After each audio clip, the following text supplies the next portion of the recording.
Hello guys, എല്ലാവർക്കും നമസ്കാരം. അപ്പോൾ രാവിലെ എനിക്ക് റെഡിയായിട്ട് നേരെ ബസ്സിലേക്ക് വന്നിട്ടോ. ഫുഡൊക്കെ കഴിച്ച് ഞങ്ങൾ ബസ്സിൽ കയറി. ഞങ്ങൾക്ക് പ്രത്യേക ദിവസമാണ്.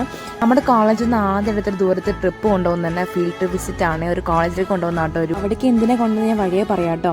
അപ്പോൾ ഞാൻ ചെവിയിൽ ഹെഡ്സെറ്റൊക്കെ വെച്ച് പാട്ട് കേട്ട് ഞാൻ കാഴ്ച കാണാണേ. അപ്പോൾ അടുത്തിട്ട് നമുക്ക് വിശേഷങ്ങൾ പറയാം.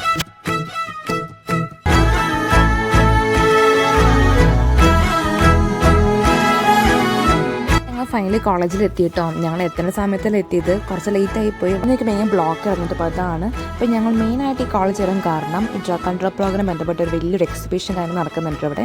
അപ്പം ഞങ്ങളെ ഇവരെ ഇൻവൈറ്റ് ചെയ്തതാണ്. ഇവിടെ എത്തിയപ്പോൾ തന്നെ പ്രീ ടെസ്റ്റ് കാര്യങ്ങളൊക്കെ ഉണ്ടായിരുന്നു. പിന്നെ കുറച്ച് ഗെയിംസ് ഒക്കെ കളിപ്പിച്ചു ഇവർ, കുറച്ച് എൻ്റർടൈൻമെൻറ്റ് ആക്കാൻ വേണ്ടിയിട്ട്. പിന്നെ അതുപോലത്തെ കുറച്ച് വീഡിയോസ് കാണിച്ചു, അവയർനെസ് വീഡിയോസ് കാണിച്ചു തന്നു. പിന്നെ ഞങ്ങൾ മെയിൻ ഇപ്പോൾ കാണാൻ വന്ന എക്സിബിഷൻ ഇതാണ് കേട്ടോ.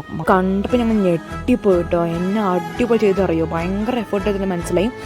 അത്രയ്ക്ക് അടിപൊളിയായിരുന്നു. 5 സ്റ്റേഷൻ ഉണ്ട്. അപ്പോൾ ഓരോ സ്റ്റേഷനും ഡ്രഗ്സ്, ഏതൊക്കെ ടൈപ്പ് ഓഫ് ഡ്രഗ്സ് ഉണ്ട്, അപ്പോൾ അതിൻ്റെ പ്രിവെൻഷൻ, കൺട്രോൾ, നമ്മുടെ കമ്മ്യൂണിറ്റി എന്തൊക്കെ അഫക്റ്റ് ചെയ്യും, അങ്ങനെ കുറച്ച് കാര്യങ്ങളൊക്കെ. പിന്നെ റോബർട്ട് ഡൗണിയുടെ ലൈഫ് സ്റ്റോറി കാണിച്ചു തന്നിട്ടോ. അയാൾ ഈ ഡ്രഗ്സിനൊക്കെ അതിജീവിച്ച ആളാണല്ലോ. അപ്പോൾ അതൊക്കെ കണ്ടെങ്കിൽ ഞങ്ങൾ നേരെ വെച്ച് ബസ്സിൽ കയറുവാണ്. ഇപ്പോൾ ഡീറ്റെയിൽ ലോങ് വീഡിയോ വരുന്നുണ്ട്. അപ്പോൾ ഞാൻ അത് വിശദമായിട്ട് കാണിച്ചു കേട്ടോ. അപ്പം ഇത് കഴിഞ്ഞിട്ട് ഞങ്ങൾ നേരെ ബസ്സിൽ കയറി ഫുഡൊക്കെ കഴിച്ചു. അപ്പോൾ 2-2.5 മണിക്കൂർ യാത്ര അപ്പോൾ എത്തിയിട്ട് നമുക്ക് കാണാം കേട്ടോ. Okay, bye guys. Next video കാണാൻ മറക്കാൻ ലൈക്കും ഷെയർ സബ്സ്ക്രൈബ് ചെയ്ത്. Okay, by.